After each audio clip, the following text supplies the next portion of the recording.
Berlin was in flames, the Reich was collapsing, and inside the bunker, Nazi leaders faced their final moments, some choosing suicide, others capture, and a few a desperate escape into the ruins. If you value documented World War II history like this, subscribe. It's the best way to support our work. Also, comment from which city you're hearing this from. Now back to the story. With the city crumbling outside, every decision could mean life or death. Berlin was a city under siege, smoke curled above shattered rooftops. Artillery fire rattled the streets, and the air was thick with dust, fear, and the stench of destruction. Inside the bunker, Nazi leaders paced and whispered, their faces pale under flickering electric lights. Maps were spread across tables, ink smudged from frantic hands, showing lines of retreat that no longer existed. Every corridor carried the echoes of past authority, now replaced by uncertainty and mounting panic. Hitler's closest aides moved hurriedly between rooms, conveying fragmented intelligence about the approaching Red Army. Reports were contradictory, sometimes delayed, sometimes alarmingly precise. Each messenger arrived with news that pushed anxiety higher, and every decision required weighing impossible choices: stay or flee, fight or surrender, obedience or self-preservation. Leaders who once commanded millions now grappled with the harsh immediacy of survival, their training in strategy and intimidation suddenly eclipsed by the relentless advance of enemy forces. In the upper floors of the bunker, generals and SS officers argued in tense whispers. Some insisted that holding the city at all costs was a final testament to duty and honor, while others questioned the feasibility of any defense strategy. The psychological strain was apparent. Decades of indoctrination collided with stark reality. Those trained to believe in invincibility now faced imminent annihilation. Each man's conscience, every personal fear, and the shared dread of accountability intersected in the claustrophobic confines of reinforced concrete walls. Supplies dwindled, food was scarce, and ammunition had become a precious commodity. The radio crackled sporadically, sending fragmented updates from distant command posts that could no longer influence events. Leaders contemplated their options while weighing the lives of soldiers, civilians, and their own families. Anxiety was compounded by the knowledge that the world outside no longer adhered to their authority. The Allies were advancing, and the Soviets approached from the east, relentless and merciless. Fear sharpened every decision, made every choice a moral and strategic gamble. Psychological tension heightened with each passing hour. The constant noise of bombardment, the occasional scream from the streets above, and the unsettling quiet in the inner chambers of the bunker combined to create a suffocating atmosphere. Leaders, once pillars of calculated power, were now prisoners of circumstance, their minds racing to predict outcomes that were beyond control. History had turned against them, and every heartbeat was a reminder of impending defeat. The walls themselves seemed to close in, reinforcing the gravity of their situation. For viewers, this scene immerses them in the human drama of the Third Reich's final hours. Suspense builds naturally as the audience anticipates which choices will be made, who will survive, and how personal and ideological convictions will clash with the unforgiving reality of war. The tension, fear, and high stakes create an intimate connection with historical figures, blending moral contemplation with visceral engagement. Each moment is weighted with anticipation, forcing the audience to reckon with the fragility of power and the psychological burden of leaders in collapse. Berlin was falling, and inside the bunker, the last decisions of a doomed regime were unfolding in real time. The walls reverberated with fear, strategy, and unspoken regret. Outside, the Red Army advanced relentlessly, oblivious to the inner turmoil. Every second brought leaders closer to confrontation, to surrender, or to death. The city crumbled, and the human mind strained to match the chaos surrounding it, setting the stage for the irreversible conclusion of a dark chapter in history. Each order carried consequences for thousands, yet the clock ran faster toward annihilation. Inside the bunker, the atmosphere was thick with tension. Leaders moved between tables and maps, their gestures sharp, voices clipped with urgency. Every command they issued was weighed not only against military necessity, but also the creeping realization that their empire was collapsing around them. Orders to hold positions, evacuate units, or redirect resources carried an almost cruel duality, the semblance of control against the inevitability of defeat. Generals and adjutants worked in rapid succession, transmitting fragmented instructions to units scattered across Berlin. Some directives were coherent, others barely made sense, a symptom of confusion and desperation. Each message contained the weight of life or death, thousands of soldiers, civilians, and the fate of families depended on choices made in this underground labyrinth. Viewers are drawn into the immediacy of these high-stakes decisions. The juxtaposition of authority and vulnerability, creating an almost cinematic suspense, in private corners of the bunker. Hitler's closest advisors debated the morality and feasibility of last-ditch measures. Some advocated for continuing the fight to the bitter end, clinging to ideological dogma. Others recognized the futility and urged strategic withdrawal or surrender. The psychological strain was immense. These men had spent years exerting control, instilling fear, and commanding obedience, yet now, surrounded by concrete walls and imminent collapse, they faced the ultimate test of human judgment under pressure. Suspense builds as the audience witnesses these figures confront their own fallibility. Orders were sometimes contradictory. Communications with outer units were sporadic, distorted by bombardment and chaos. The urgency of action collided with the impossibility of coordination. Messages sent minutes apart could result in catastrophic misunderstandings, inadvertently endangering those the leaders aimed to protect. The audience feels the fragility of power every decision reverberates, amplifying tension and highlighting the stark moral dilemmas of leadership and extremists. As each moment passed, leaders grappled with the personal consequences of their commands. Choosing to fight meant more lives lost. Choosing surrender risked dishonor, retribution, or immediate death at the hands of advancing forces. The contrast between authority and vulnerability became painfully clear. Those once revered for their decision-making now faced the raw terror of impotence. Viewers are immersed in both the historical narrative and the human psychology, behind the final actions anticipating outcomes while questioning the morality and logic of the choices made. The Red Army's approach intensified every minute, underscoring the futility of even the most calculated orders. The bunker's corridors, once echoing with confidence, were now filled with hurried footsteps, anxious whispers, and the palpable weight of desperation. Viewers are gripped by suspense, curiosity, and empathy, connecting with the men tasked with decisions that could alter history in real time. Ultimately, this section captures the convergence of chaos, morality, and responsibility. Orders, once symbols of power, now highlight vulnerability and the human cost of leadership under collapse. The tension, moral ambiguity, and looming consequences maintain audience engagement, preparing them for the inevitable reckoning that follows in the final hours of Berlin. Every second matters. Every choice shapes the narrative of history and the human experience at the edge of annihilation. Even as the world outside fell, some clung desperately to the lives they loved. Inside the dimly lit corridors of Berlin's collapsing leadership compounds, Nazi officials moved with quiet urgency, not only planning last-minute directives, but also attempting to safeguard the fragile threads of family and trusted aides. The air was heavy with fear, smoke, and the distant rumble of artillery, each vibration a reminder of the encroaching Red Army and the inevitable end of their reign. For viewers, this setting immediately establishes tension, empathy, and curiosity about the personal stakes that intersected with historical events.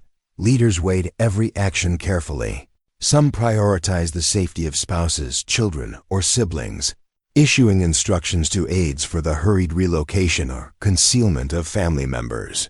The moral landscape was fraught. Their devotion to ideology and country clashed with instinctive protective impulses. Did they risk exposure of strategic information to safeguard loved ones, or abandon personal safety for adherence to orders? The audience is drawn into these ethical quandaries, pondering the complex interplay of duty, love, and survival in extreme circumstances. Interactions with staff were equally intense. Aides, secretaries, and bodyguards became intermediaries in a web of tension, relaying orders, organizing transport, and making life-and-death decisions with limited information. Trust was both a necessity and a gamble. One misstep could lead to exposure, capture, or death. The suspense for the audience stems from this precarious balance. How far would loyalty extend, and at what cost? Viewers are invited to visualize these tense exchanges, imagining the whispered conversations, hurried footfalls, and silent calculations in the bunker's shadowed corners. The psychological toll on leaders was profound, as they moved between the task of defending strategic positions and attending to the immediate welfare of loved ones. Inner conflicts emerged. Anxiety, fear, and guilt were interwoven with determination, producing a complex emotional tableau. Audiences experienced the human side of historical figures, often reduced to names and positions. The section creates empathy while maintaining suspense through the looming threat of death and capture.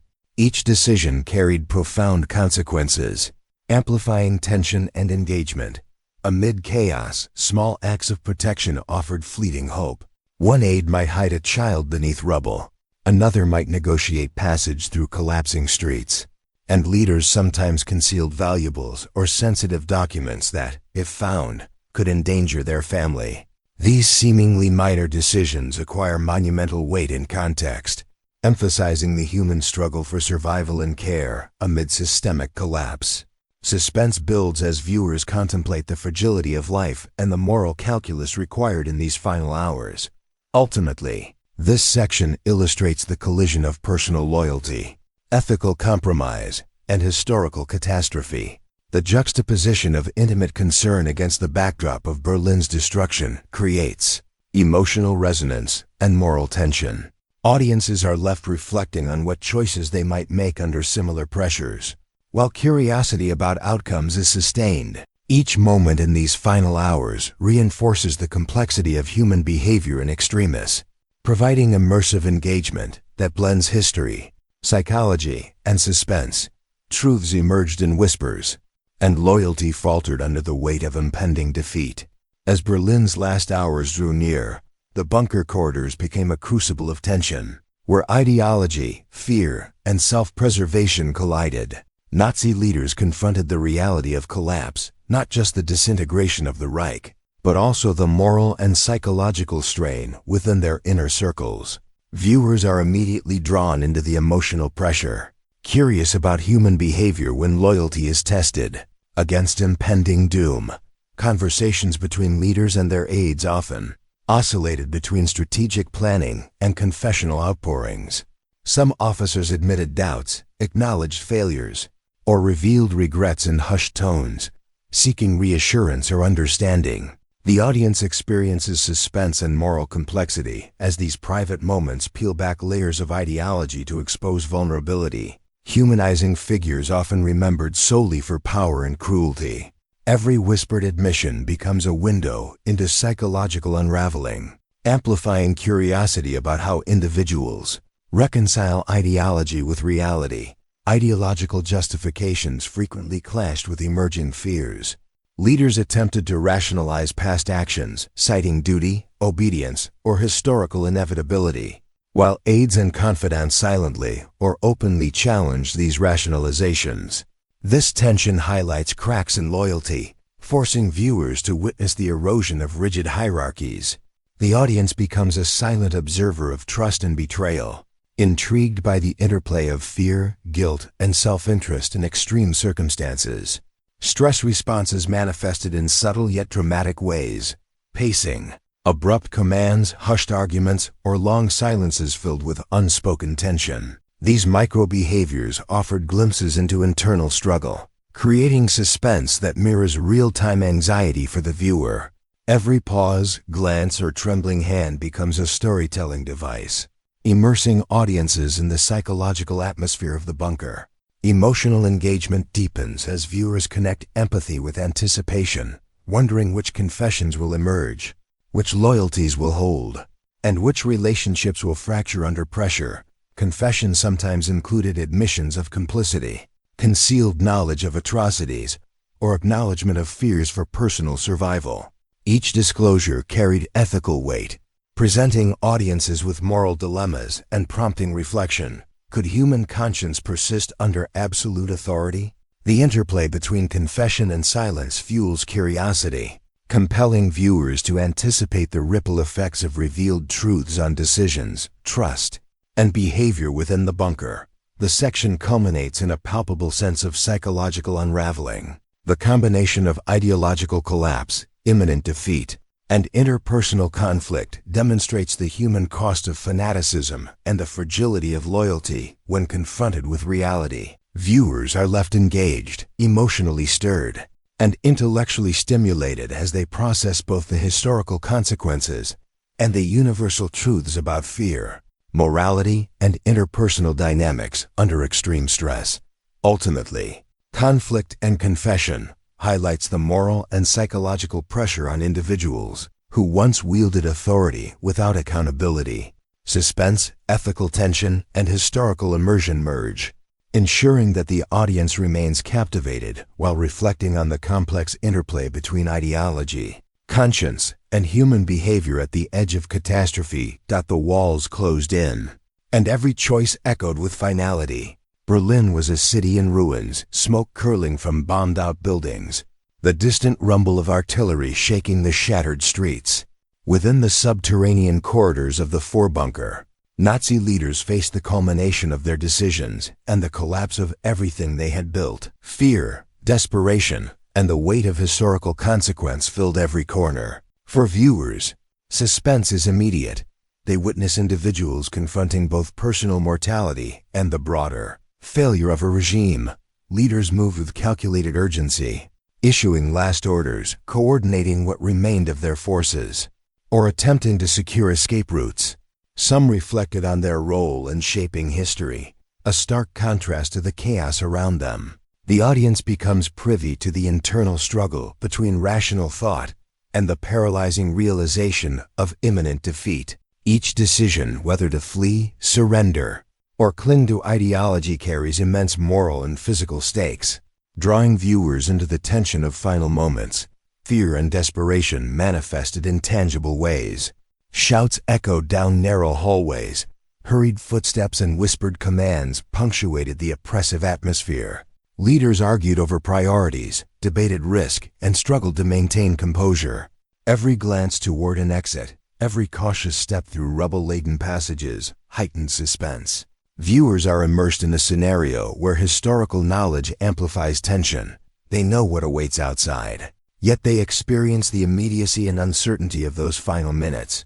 Some leaders faced personal reflection, confronting choices made years prior, acts of cruelty, loyalty, or complicity. Diaries, notes, and whispered admissions reveal a spectrum of emotion: defiance, regret, fear, and resignation. These intimate glimpses humanize figures often remembered solely for ideology or authority, prompting viewers to consider ethical questions under extreme duress. Emotional engagement deepens as audiences grapple with the tension between historical judgment and individual psychology. Interplay between action and reflection intensified as Allied and Soviet forces closed in. Leaders navigated the physical dangers of collapse-blocked exits, incoming fire, and disoriented subordinates, while also wrestling with internal dilemmas. The audience experiences dual suspense: the immediate peril and the moral reckoning inherent in final decisions. Every choice is laden with consequence, making each movement and interaction crucial to understanding both human behavior and historical outcome. As Berlin's collapse became inescapable, the inevitability of capture, death, or final surrender loomed. For viewers, the narrative conveys a sense of inexorability, combining historical facts with psychological immersion. The audience remains captivated, anticipating which figures will act decisively, which will falter, and how history will record their fates. The tension between fear, duty, and self-preservation sustains engagement, encouraging reflection on leadership, morality, and human resilience in extremis. Ultimately, confronting the end merges suspense, historical accuracy, and psychological insight. Viewers are drawn into the claustrophobic intensity of Berlin's last hour, experiencing the convergence of human frailty, moral complexity, and historical consequence. Curiosity, empathy, and reflection are maintained, setting the stage for the final resolution of individual fates. In the next section, history witnessed the last acts of power, now reduced to final breaths and uncertain legacies. As Berlin crumbled, Nazi leaders faced the consequences of their choices. Some, unable to confront the reality of defeat and the moral weight of their actions, chose suicide. The most prominent among them, including figures who had once dictated orders affecting millions, ended their lives quietly in the bunker's shadowed chambers or hastily arranged locations, leaving behind documents, personal effects, and lingering questions of accountability. Viewers are immediately drawn into tension and contemplation, understanding the gravity of these final moments. Others were captured by the encroaching Allied and Soviet forces. The process of apprehension was swift and deliberate. Soldiers meticulously secured each leader, cataloged their possessions, and began the preliminary stages of interrogation and detention. The audience experiences suspense, as the balance of power shifted completely from omnipotent authority to complete vulnerability. The stark reversal highlights not only historical consequence, but also the fragility of human control in the face of inevitable collapse. The fates of escapees added further intrigue. A few managed to flee the city, navigating destroyed streets and avoiding patrols, only to face eventual capture or life in hiding. These stories sustain curiosity, demonstrating human ingenuity and desperation under extreme conditions. For viewers, the uncertainty of survival, juxtaposed with the certainty of historical reckoning, reinforces both suspense and engagement. Each narrative thread, the suicide, the capture, the evasion, offers different perspectives on accountability, responsibility, and moral consequence beyond the immediate outcomes. The aftermath of these final hours shaped historical memory. The documents recovered, testimonies of witnesses, and later historical analyses contributed to a fuller understanding of the regime's collapse. Families, historians, and survivors recorded and preserved accounts of both action and inaction, creating a complex picture of human behavior at the extremes of ideology and fear. Audiences are encouraged to reflect on these broader implications, considering how individual choices ripple through history, influencing both scholarly interpretation and collective memory. Emotional engagement deepens as the personal costs of power and ideology become evident. For viewers, it is not just the historical facts that captivate, but the human consequences: fear, courage, denial, and resignation. The narrative juxtaposes acts of final defiance with acts of despair, highlighting ethical tension and human complexity. Each leader's end carries lessons about responsibility, obedience, and the consequences of wielding power without accountability. Ultimately, death, surrender, and legacy provides resolution while leaving lingering reflection. Viewers are guided through the immediate outcomes, from death to capture, and into the lasting historical significance. Suspense and curiosity remain intact, but are now paired with ethical and emotional contemplation. The section bridges historical narrative with moral inquiry, ensuring audiences are both informed and introspectively engaged, considering not only what occurred, but the enduring lessons on leadership, ideology, and human choice.